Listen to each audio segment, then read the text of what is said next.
Hello everyone, this is Dr. Jyoti Acharya, Department of Business Administration, MLB Government College, Bhilwara.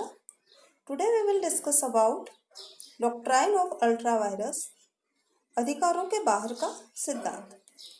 कोई भी company अपने सीमा नियम में उल्लिखित उद्देश्यों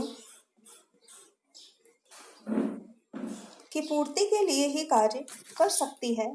सीमा नियम का उद्देश्य खंड कंपनी के कार्यों और अधिकारों की सीमाएं निश्चित करता है।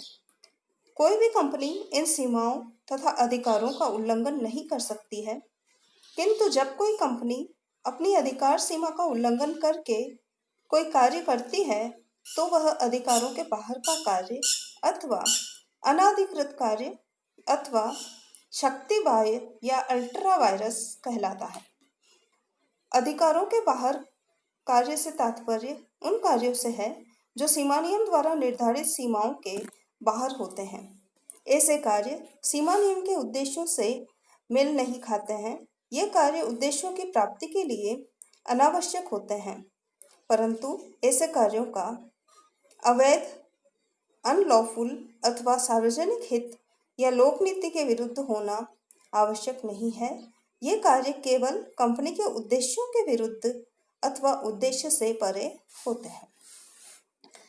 अब बात आती है कि अधिकारों के बाहर का सिद्धांत क्या कहता है। अधिकारों के बाहर का सिद्धांत यह कहता है कि यदि कोई कंपनी अपने सीमा नियम द्वारा प्रदत्त अधिकार सीमा के बाहर कोई कार्य अथवा अनुबंध करती है तो वह कार्य व्यर्थ होता है। अधिकारों के बाहर कार्य किए जाने वाले कार्यों तथा अनुबंधों से कंपनी का कोई वैधानिक दायित्व उत्पन्न नहीं होता है।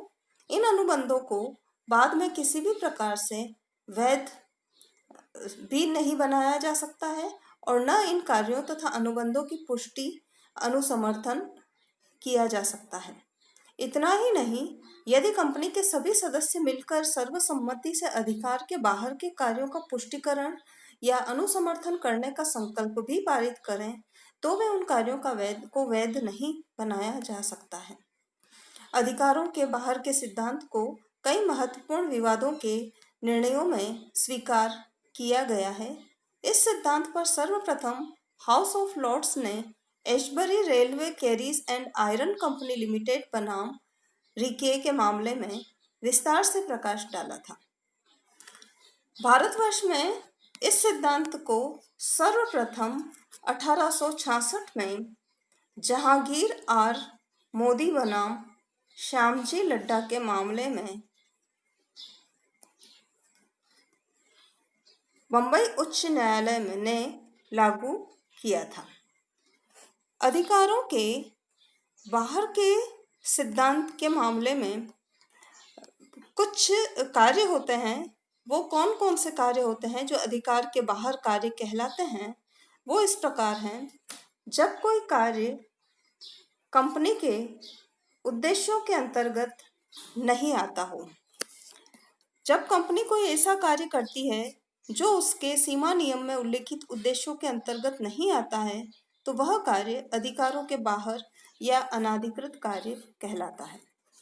नेक्स्ट पॉइंट है, जो कार्य उन कार्यों की श्रेणी में नहीं आते हैं जो कंपनी के उद्देश्यों को प्रोत्साहित या सहायता प्रदान करने के लिए आवश्यक माने जाते हैं। कभी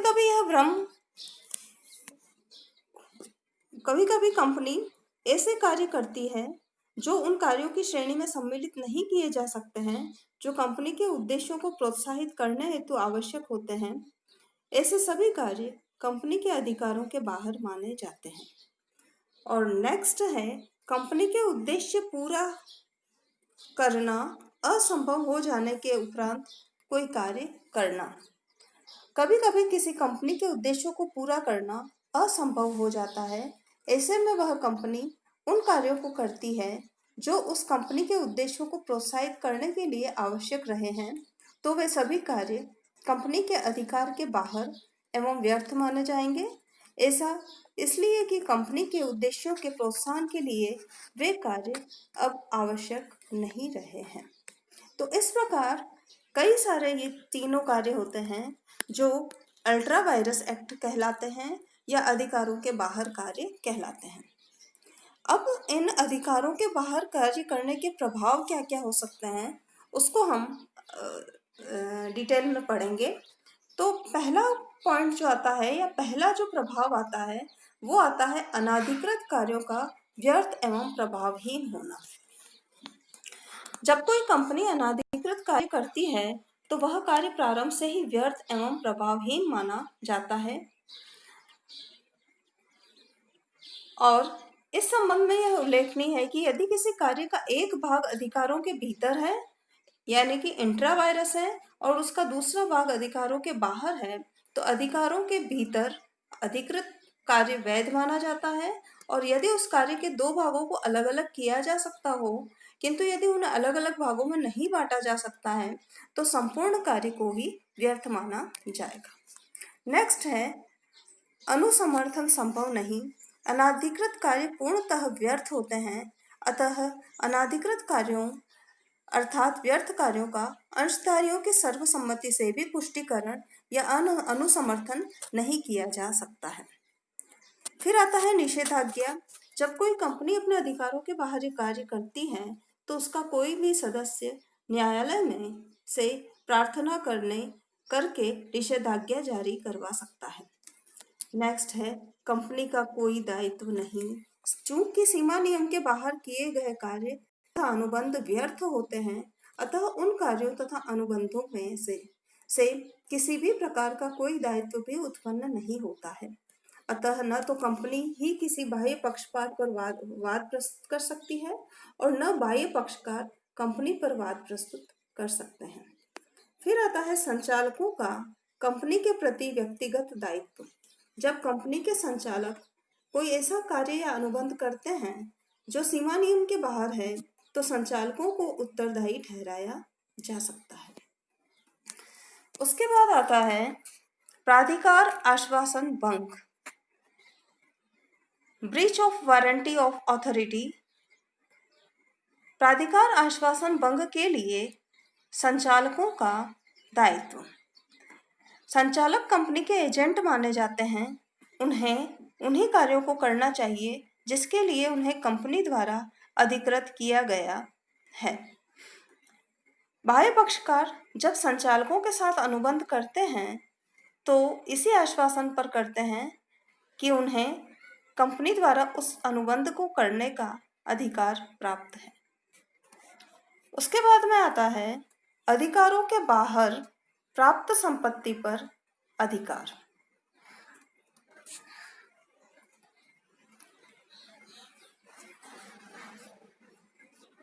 अधिकारों के बाहर प्राप्त संपत्ति पर अधिकार।